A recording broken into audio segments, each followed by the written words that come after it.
किया था, अपने बेटे का नाम नारायण रखा।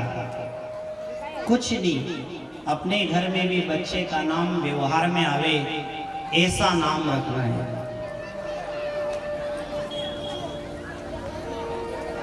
ये अजामिल की कथा केवल सुनने की या कोई भी इनकी जो कथाएं आती है केवल सुन करके और छोड़ देने जैसी नहीं होती है। इनसे जो सीख मिलती है, इसका जो निचोड़ आता है, इस निचोड़ को लेना है। बच्चों का नाम अच्छा रखो। बच्चे का नाम भगवान के नाम से मिलता जुलता हो। बच्चे का नाम ऐसा इतना मत बिगाड़ो सर।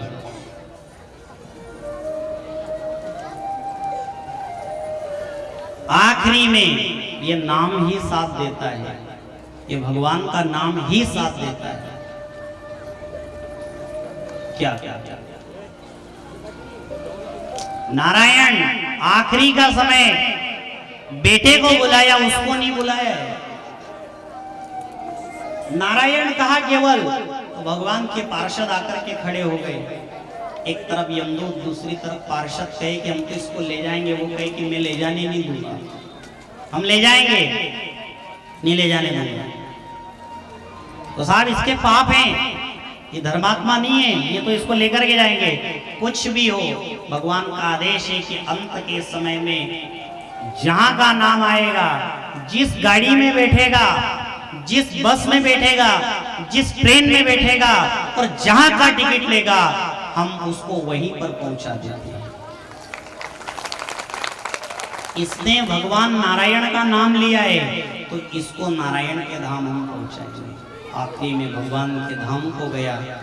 तो कथाओं में अक्सर हम कहते रहते हैं कि आप बच्चे का नाम ऐसा रखो कि अपनी दिन भर में एक बार माला हो जानी चाहिए। ऐसे अगर बैठ करके भगवान का भजन ना हो तो कोई बात नहीं है, पर ऐसे कभी से कम नाम ही ले लिया करें, उसके नाम से अपना संपर्क बना रहे, नाम से मेलजोल होता रहे, तो कम से कम भगवान के नाम की एक माला तो हो जाए। अपने बेटे को आप दिन भर में 2 बार, 10 बार, 20 बार, 50 बार तो आवाज देते ही हो, तो चाहे एक दिन में ना हो, लेकिन 2 दिन में तो एक माला पक्की हो ही जाएगी। तो बच्चे का नाम ऐसा रखो, कृष्ण है, गोपाल है, श्याम है, सुंदर है, जो भी भगवान का नाम आपको अच्छा लगे वो नाम रखो। पर क्या कहे, या तो बच्चा पैदा नहीं होए उसके पहले ही माँ बाप नाम डायरी में लिख लेते हैं, क्या क्या क्या नाम रखे। अब देखो ये हमने एक बात और देखी है, हर घर में छोरा होए तो को नाम कोई डब्बू धरे तो कोई डुब्बू धरे। हम एक कोई कथाकार थे, ब्राह्मण देवता, उनके यहाँ गए थे, उन्होंने बुलाया था। उनके घर छोटा सा बच्चा था, हमने उनसे पूछा क्यों आपके बेटे का नाम क्या है, तो उन्होंने कहा कि एक नाम डब्बू। ये देखो, तो हमने कहा कि गुरुजी एक काम करिए, क्या एको नाम डब्बू धरियो, हाँ तो अब एक बाद जो आओगे वो नाम ढक्कन धर दीजिए, पूरा डब्बो तैयार। ये डब्बा डब्बी ढक्कन ये काम, ये नाम तारने जैसा नहीं है।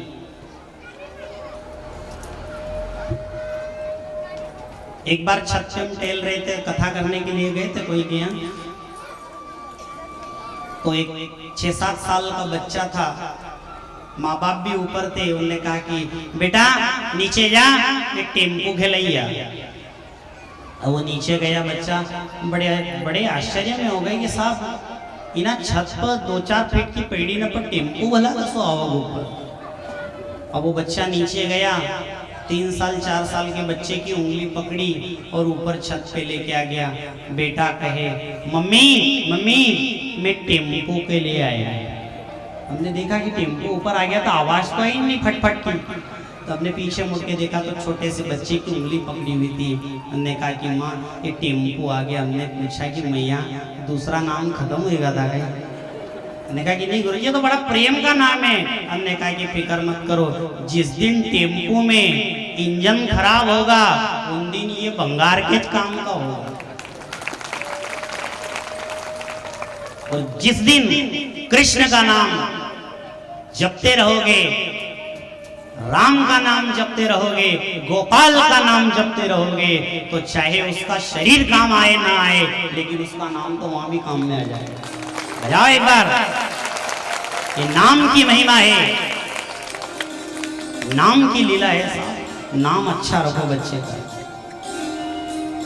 भक्त प्रहलाद के भगवान का खूब भजन करते हैं, बड़े प्रेम से भगवान का भजन करते हैं। पिताजी कहते हैं देख रे, मेरे शत्रु का नाम मत लेना। और ये कहे कि पिताजी आप कहो तो मैं आपको छोड़ सकता हूं, पर मैं उस चार भुजा के नाथ को नहीं छोड़ सकता हूं। मेरे को छोड़ने की बात है तो मैं आपका ये राजपाट भी रख लो, आपका माल खजाना भी रख लो, आपकी जायदाद भी रख लो, पर मेरे से मेरे गोविंद का नाम नहीं छूटेगा। कई बार पिताजी ने प्रयत्न भी किया कि देख अभी भी समय है, संभल जा, सुन ले।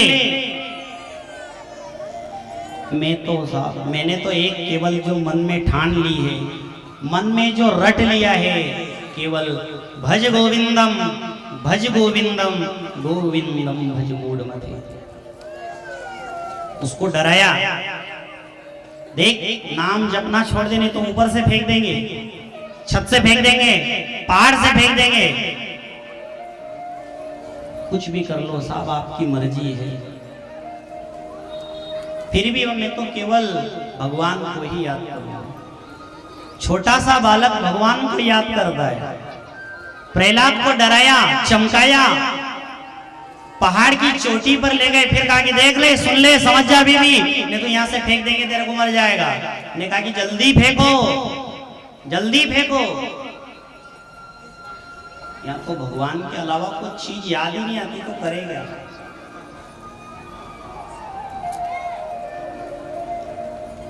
सुन ले, ऊपर पहाड़ की चोटी पे से फेंका, भगवान ने अपने दोनों कर कमलों पर झेल लिया, बच गया। हाथी के पांव तले कुचलवाया, पर साहब वो तो वहां से ऊपर से जब तक आदेश ना आए, हाथी की ताकत क्या कि पांव क्या, अपना पांव का नाखून भी लगा दे। आदेश नहीं था साहब का, ऊपर से आदेश नहीं था, तो कुछ नहीं कर पाया। अब क्या करे, एक काम करो, इसको एक कमरे में बंद करो और सारे जहरीले नाग इसके पास छोड़ दो, एक का तो काटेगा, मरेगा। पिताजी अभी भी आपके पास समय है, रुक जाओ, संभल जाओ, क्योंकि मैं पिता को छोड़ सकता हूं, परम पिता को कभी नहीं छोड़ूंगा। क्योंकि यहाँ संसार में दो भाइयों के बीच में बाप अगर हिस्सा बंटवारा करे और मान लो 2-4 फीट 5 फीट जगह कभी छोटे भाई को बड़े भाई को चली जाए, तो यहाँ बेटा क्या करता है, बाप पे केस कर देता है, बाप पे केस कर देता है कि साहब आपने मेरे को 1 फीट 4 फीट 3 फीट कम दी है, केस कर दूंगा। जमीन कम दी है उसके ऊपर तो केस कर दिया, पर कईयों के तो याद रखना, भगवान ने यहाँ से हाथ भी नहीं दिया है, वो भी भगवान के नाम से ही मांगते हैं। याद आ रही है, समझ में आ रही है कुछ? जिनके यहाँ से हाथ नहीं है, ये पूरा कटा है बाहर, कुछ भी नहीं है, वो टूंडे होकर के और बेचारे वो बेरिंग की गाड़ी पे घिसाते घिसाते जाते और कहते किनके नाम पे दे दो, बोलो जल्दी, भगवान के नाम पे दे दो। उन्होंने कहा कि क्यों रे, एक बाप अपने बेटे को 2 फीट जगह कम देता है तो वो उसके ऊपर केस कर देता है, उसने तेरे को यहाँ से हाथ भी नहीं दिया तो उस पर केस नहीं करता है और उसी के नाम पे मांग रहा है। मैंने कहा कि साफ प्रीति ही ऐसी है कि मैं मांगूंगा भी केवल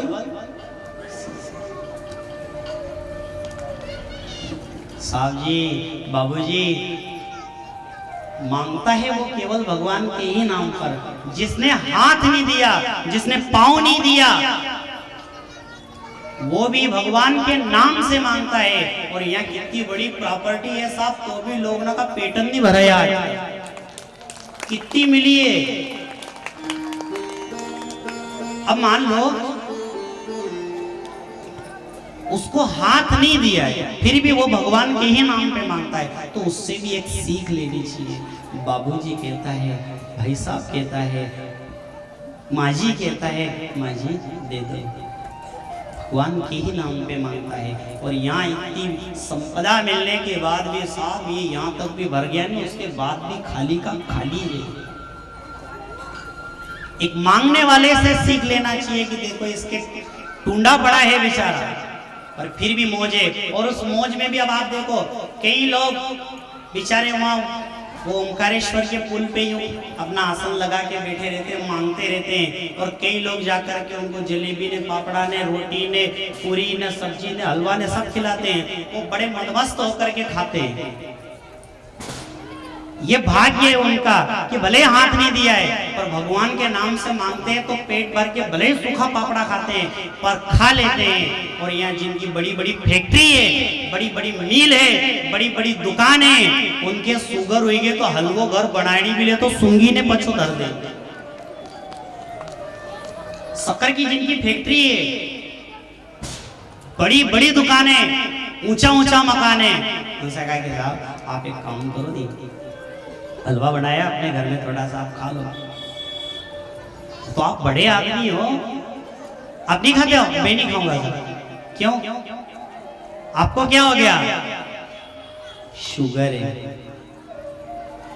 शक्कर है, शक्कर है।